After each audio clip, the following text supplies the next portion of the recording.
We're coming on the news now with a special report for both CBS 13 and KMAX. And this is the breaking news we've been following for you out of Yuba County. And we have been able to confirm just moments ago, Assemblymember James Gallagher confirming that a Marysville police officer has died after an officer-involved shooting, a line of death, in custody, line of duty death. So we're following this. You've been on the air following this, Dom. Yeah, we got word about this morning, but I do want to read James Gallagher's tweet. He tweeted just a little bit ago, actually. This morning we have learned that one of our young, brave Marysville police officers has been killed in the line of duty.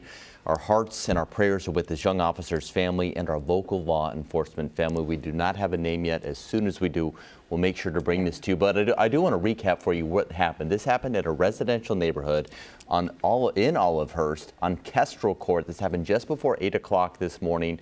We're told that officer was part of a multi-agency operation. They were serving a search warrant there. We've got a number of reporters on this for you. Of course, team coverage. We're going to start, though, with your reporter, Tori Abadaka, live in Marysville outside of Adventist Health and Rideout Hospital. Tori, we just confirmed that officer has died. What are you learning there on the ground? Yeah, Hunter, we did confirm with Assemblymember James Gallagher the death of this officer, and actually just within this past hour outside of the hospital here in Marysville, I spoke with that officer's father and sister.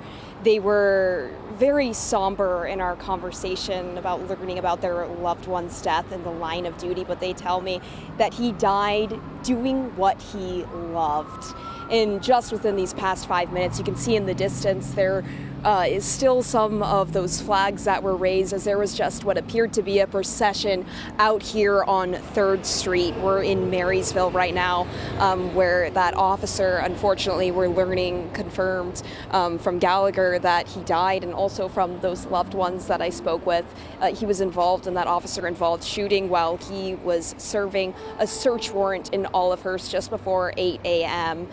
That's really the details we know at this point. But again, it was packed with SWAT vehicles, Marysville PD, the Yuba County Sheriff's Office. We even saw County Public Works, just all honoring this young man's life. And again, from what I'm learning from those loved ones I spoke with just outside the hospital building here, they tell me that he was a 27-year-old who loved his job and loved doing what he was doing, even down to his final moments. Understandably, it was really fresh for them. They didn't feel comfortable sharing his name or anything at this point, and we, of course, are respecting their privacy right now. But definitely not the ending that anyone out here, of course, wanted. We will likely be learning more about all of the details that led up to this coming up at that press conference at 2:30. And Tori, as you said, speaking to that family, a 27-year-old killed doing what he loves. We have more team coverage for you. Thanks so much for that update, Tori. Your reporter covering Yuba County, Kayla Moeller. She is joining us now from the sheriff's office with what she has learned up to this point. Kayla. Yeah, hey there, Hunter. That's right. I'm outside of the Yuba County Sheriff's Office. Apologies for the cars coming by. We are waiting for the procession that we are assuming is going to come this way. But to get to what we do know so far, before 8 a.m. this morning, multiple law enforcement agencies were working together to execute a search warrant at a house off Kressler Court in Olivehurst, and things went wrong, and an officer was shot. And yes, we did unfortunately just find out through Assemblymember James Gallagher that that officer has since unfortunately passed away. Tori used the word somber, and that's interesting because that was the exact word that I was going to use to describe what it was like when I walked into the county sheriff's office a few minutes ago. Everybody's upset, they're hugging. There are multiple agencies working together to piece together what exactly happened. SWAT's been out there. The scene, we were there about 20 minutes ago, still active. The caution tape is up. SWAT was still out there when we left. They set up an incident command post. So this is going to be a long day, and after this I'm going to be heading inside the building here to go to a press conference to hopefully learn what the officer's name was and get some more information as to what happened. So we will check back in with you a little bit later once I go to that press conference and find out more information. Kayla, I know you've been on scene. We've been talking to you for a while now. I know you've been seen since this morning. Was curious. We now know officially that this person has passed away, but I wanted, now that we know that, looking back on this, you've been around a lot of emergency crews all morning. Can you kind of give us a sense on what they were like, what the mood was like? Because I'm assuming they probably knew a little while back now.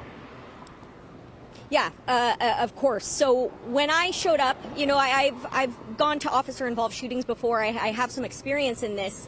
You know, you could feel it. I could tell that something was wrong, was worse than what we were even expecting, just by looking at the people's faces.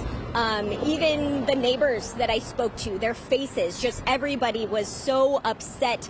The same kind of lingering sadness that I felt at the scene followed everyone here back to this building. So everybody is just really shaken up right now and trying to get to the bottom of what exactly happened. Just a heartbreaking situation. Kayla, thank you. And just to give you some context about where Kayla is right now, this is where an area we're expecting that procession that we saw from Tori's live shot to be passing in front of her sometime soon. So that's why we're giving you that kind of bird's eye view there. Of course, that procession, though, hasn't quite reached that location. We want to recap, though, for those of you who are just now joining us, James Gallagher, who represents that area there in Yuba County, tweeting earlier this morning, we have learned that one of our young, brave Marysville police officers has been killed in the line of duty. Our hearts and our prayers are with this young officer's family, he says, and our local law enforcement family, because as we know about these small towns, when one person feels it, everybody feels it. This has been something that both Tori and Kayla, who have been at the scene all day, have been talking about. And hopefully we can pull up some of that video from earlier, Dawn, because we were watching as those officers, you see them there saluting what we expect to be the body that was being brought there from that hospital to be taken to the next step. Now we know they made their way down Highway 70 for a while, and just the condolences have been rolling in on social media. People praying for the family and acknowledging just how hard of a job, you know, these men and women have, and we forget on a daily sometimes basis. So, of course, this is something you can see. We have team coverage on this. We are going to be following this all day, both on air and online, CBS13.com. So make sure to stay with us. And don't forget, too, they are going to be having a press conference for the very latest, so we should learn a little more. Again, that'll happen at 2:30. Yep, we'll be here online and on air. This has been break-in special coverage for you here on CBS 13 and KMAX 31. We will join you again at 2:30 for that press conference.